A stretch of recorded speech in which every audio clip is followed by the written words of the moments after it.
Welcome to the Solo Success Lab, your microdose of field-tested strategies that actually work in solo practice.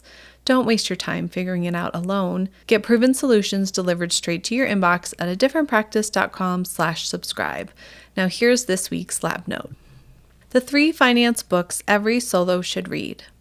Over the past 9 years, I have read more than a dozen books on the subject of finance and money management. Unfortunately, most of them were a waste of time.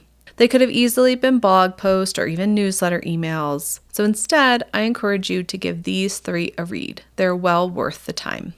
Book number 1, I Will Teach You to Be Rich by Ramit Sethi. I first read this book in 2009 before I started my law practice. And here's why I think you'll love it.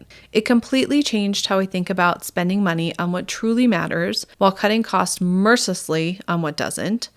The psychology of money management is just as applicable to law firm finances as personal finances.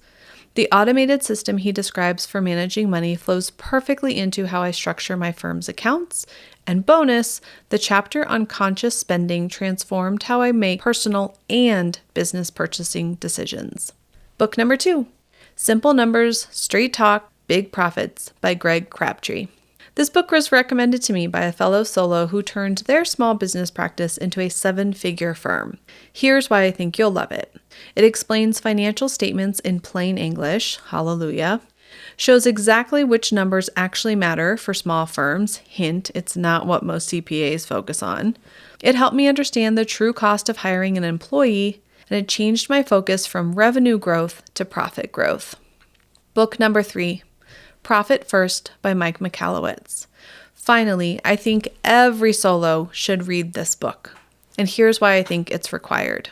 The envelope system actually works. I was skeptical at first.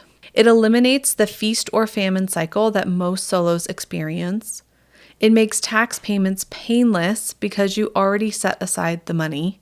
It forces you to run lean without feeling deprived. And the profit distribution system became my quarterly bonus motivation. P.S. Read them in the order I've shared them in. Start with Ramit's book to fix your money mindset, move to Simple Numbers to understand what your numbers mean, and finish with Profit First to implement a system that makes it all work automatically. That's your lab note for the week. Want more tested strategies like this one? Be sure to subscribe at adifferentpractice.com/subscribe.